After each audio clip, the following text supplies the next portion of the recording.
باپ اور بیٹے اور روح القدس کے نام میں آمین۔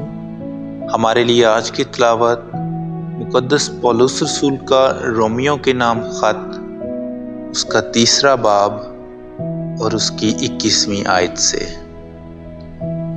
مگر اب خدا کی ایسی صداقت ظاہر ہوئی ہے جو شریعت پر منحصر نہیں، اور جس کی تصدیق شریعت اور انبیاء سے ہوتی ہے، یعنی خدا کی ایسی صداقت جو یسوع مسیح پر ایمان رکھنے سے ان سب کو حاصل ہوتی ہے جو ایمان لاتے ہیں، کیونکہ کچھ فرق نہیں، اس لیے کہ سب نے گناہ کیا اور خدا کے جلال سے محروم ہیں۔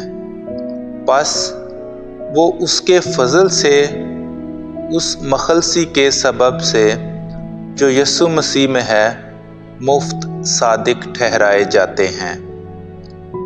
اسی کو خدا نے اس کے خون کے باعث ایمان رکھنے والوں کے لیے ایک رحم گاہ ٹھہرایا، تاکہ وہ ان گناہوں سے چشم پوشی کر کے جو پیشتر ہو چکے تھے اپنی صداقت ظاہر کرے، یعنی خدا کے تحمل کے وقت، بلکہ اسی وقت بھی اپنی صداقت اس لیے ظاہر کرے کہ خود بھی صادق ٹھہرے اور اسے بھی صادق ٹھہرائے جو یسوع پر ایمان لائے۔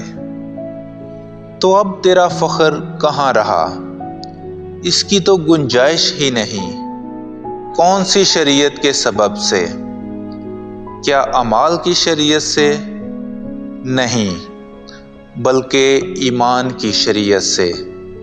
چنانچہ ہمارا دعویٰ یہ ہے کہ شریعت کے اعمال کے بغیر ایمان کے سبب سے انسان صادق ٹھہرتا ہے۔ کیا خدا صرف یہودیوں کا ہی ہے، غیر قوموں کا نہیں؟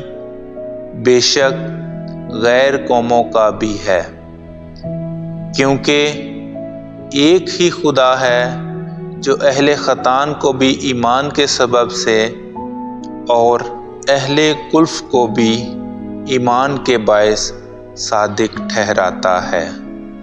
کلام اقدس کا پڑھا اور سنا جانا ہم سب کے لیے باعث برکت ہو۔